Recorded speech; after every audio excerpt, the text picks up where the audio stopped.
Assalamualaikum warahmatullahi wabarakatuh. Pada pertemuan pagi ini anak-anak kita akan membahas mengenai besaran dan satuan. Kelihatan enggak ya? Semoga kelihatan ya. Jadi yang dibahas di sini besaran dan satuan bab pertama ini apa? Yaitu mengenai besaran dan satuan, kemudian konversi satuan, kemudian angka penting dan pengukuran dan alat ukur. Di besaran dan satuan ada dua yang kita bahas, besaran menurut arahnya, besaran menurut cara penurunannya.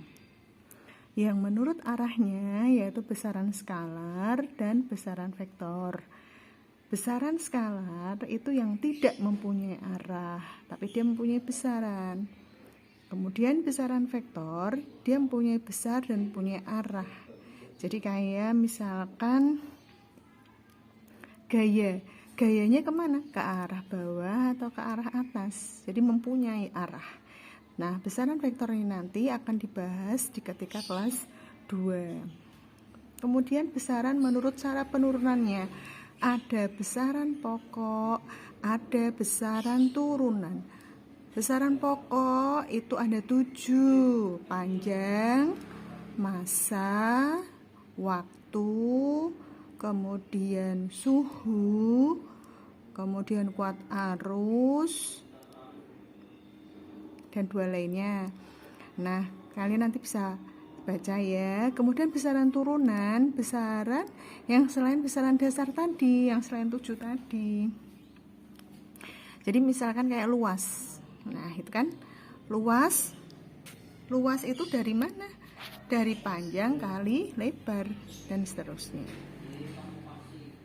Konversi satuan itu dari SD kita sudah mempelajarinya. Misal 1 meter itu berapa sentimeter, kemudian 1 jam itu berapa sekon, berapa menit. Nah, di angka penting ini nanti kita akan mempunyai aturan, mengingat aturannya angka penting. Kemudian di pengukuran, mengukur dari kata mengukur, ukur. Itu apa? Itu membandingkan antara satuan yang satu dengan satuan yang lain. Nah, kalau alat ukur, contoh alat ukur dari panjang itu kalau di fisika kita mempelajari 3, yaitu mistar yang punya ketelitian 0,1 cm, jangka sorong punya ketelitian 0,01 cm, mikrometer sekrup mempunyai ketelitian 0,001 cm.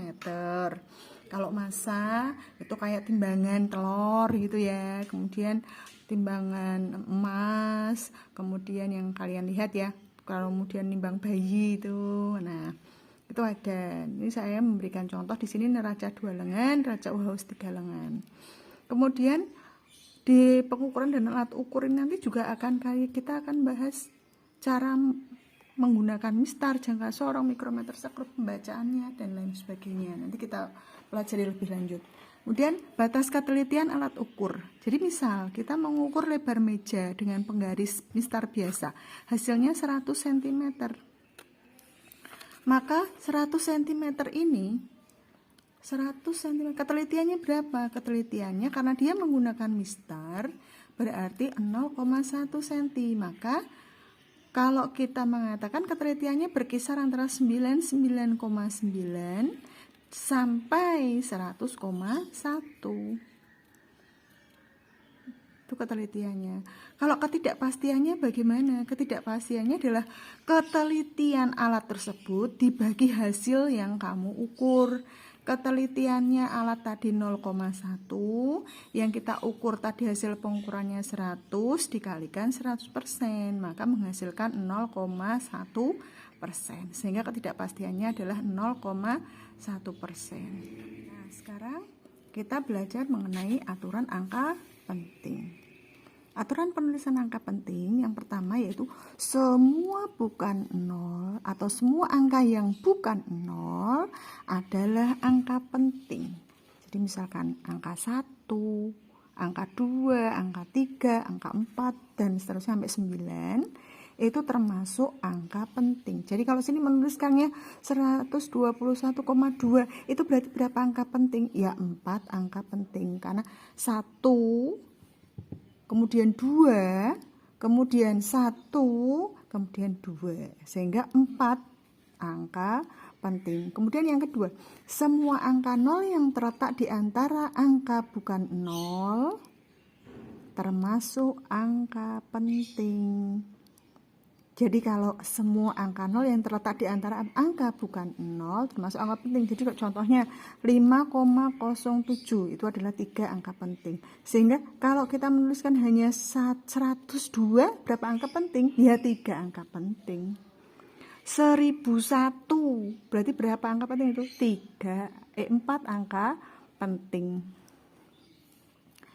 Kemudian berikutnya, semua angka 0 di sebelah kanan tanpa desimal, tanpa desimal, bukan angka penting kecuali diberi garis mendatar.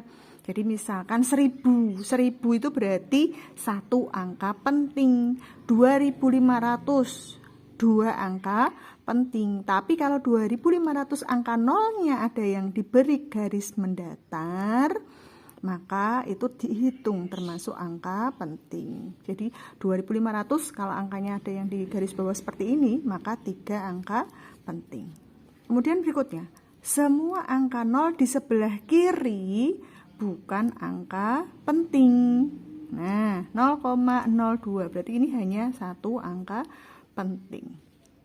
Kalau misalkan 0,0202 berarti di berapa angka penting? 3 angka penting. Yuk berikutnya, semua angka 0 di belakang angka bukan 0 yang terakhir di belakang tanda desimal adalah angka penting. Kalau dia terletak di belakang tanda desimal, maka termasuk angka penting. Jadi misalkan ini 7,050 berarti 0 yang di tengah dihitung angka penting, 0 yang di belakang 5 juga angka penting. Kemudian kalau untuk penulisannya notasi ilmiah bagaimana? Ingat, mantisnya ini yang depan, kalau yang 10 pangkat itu adalah orde, maka angka pentingnya yang dilihat adalah mantisnya. Jadi berapa angka penting ini? 2 angka penting. Kemudian kalau pembulatan jika di atas 5 maka dinaikkan. Jadi misalkan 2,5 2,56 misalkan, maka dinaikkan menjadi berapa? 2,6. Jadi kalau di atas 5 dinaikkan. Kalau di bawah 5 maka dihilangkan. Jadi 2,42 maka menjadi 2,4. Kalau sama dengan 5 maka dilihat depannya. Kalau ganjil maka dinaikkan, tapi kalau genap dihilangkan. Jadi misal 2, berapa? Misal 2,45. Nah, 4 itu kan genap. Kalau genap maka dihilangkan menjadi 2,4. Tapi kalau 2,55, 5 depannya 5 itu kan ganjil, maka dinaikkan menjadi 2,6. Kemudian operasi angka penting. Penjumlahan dan pengurangan 2 angka penting atau lebih akan menghasilkan angka penting yang hanya memiliki 1 angka taksiran atau ragu-ragu. Jadi misalkan 3,2514 ditambah 0,215. Di sini itu 5 angka penting, di sini hanya ada 3 angka penting. Berarti memiliki angka taksiran ragu-ragunya di belakang itu kan berarti kan ini kan 3. Ini 4. Maka yang diperbolehkan hanya yang 1. Maka kita pakai 4 angka penting sesuai yang di sini. Kemudian kalau perkalian atau pembagian mempunyai angka penting yang sama dengan banyaknya angka penting dari faktor angka penting paling sedikit. Jadi kalau pembagian sama perkalian itu menggunakan angka penting yang paling sedikit. Kemudian kalau pengukuran perkalian dengan, maksudnya hasil pengukuran dengan eksak, maka angka pentingnya itu menurut pengukurannya, bukan eksaknya. Seperti itu ya. Jadi bedanya apa di sini sama di sini? Hati-hati. Kalau di sini itu eksak, jelas-jelas eksak. Saya mungkin memberikan contohnya masih belum ini ya. Jadi di sini jelas-jelas hasil pengukuran dengan eksak. Di sini itu kita tidak menjelaskan dia besaran eksak atau bukan. Jadi bedanya seperti itu, hati-hati. Kemudian kalau perpangkatan, maka angka pentingnya seperti yang dipangkatkan. Misal 9,2. 9,2 itu kan 2 angka penting. Dipangkatkan, hasilnya itu kan banyak, 4 angka. Berarti kita buat menjadi 2 angka penting seperti itu. Kemudian selanjutnya kita akan membahas mengenai satuan dan dimensi. Yang tadi kita bahas yang besaran pokok dulu ya. Jadi besaran pokok ada panjang, ada massa, waktu, suhu, kuat arus, intensitas cahaya, dan jumlah molekul zat. Nah, di sini satuannya MKS atau CGS. Kalau MKS ini umumnya adalah MKS. Jadi meter itu M satuannya, lambangnya. Kemudian kilogram itu KG, sekon itu S, Kelvin itu K, ampere itu A, candela CD, dan mole itu mol. Nah, kita kalau di SD, SMP sudah mengenal beberapa satuan. Nah, kalau di kimia itu lebih istilahnya eksklusif lagi, maka akan dikenalkan dengan namanya lambang dimensi. Eksklusif ya dibandingkan dengan mapel yang lain, mata pelajaran yang lain. Lambang dimensi, jadi contohnya adalah meter. Meter di sini lambang dimensinya adalah L, long. Kemudian kilogram, lambang dimensinya adalah M, mass. Sekon itu T, time. Kelvin itu theta, ampere itu I besar, candela itu J, kemudian mol itu adalah N besar. Nah, sekiranya ini kita saya misalkan contohnya, jadi luas itu kan dari panjang kali lebar. Satuannya panjang apa? Meter. Satuannya lebar apa? Meter juga. Maka dimensinya dari luas adalah L. Hati-hati kalau dimensi harus menggunakan kurung buka kurung tutup seperti pagar gitu ya. Kemudian dikalikan L, maka L kuadrat. Kalau volume berarti adalah panjang kali lebar kali tinggi. Satuan panjang meter, satuan lebar meter, satuan tinggi juga meter, maka L pangkat 3. Semoga sedikit keterangan ini tadi dapat memberikan bantuan kepada kalian untuk lebih memahami mengenai bab 1, yaitu mengenai besaran dan satuan. Silahkan jika masih ada yang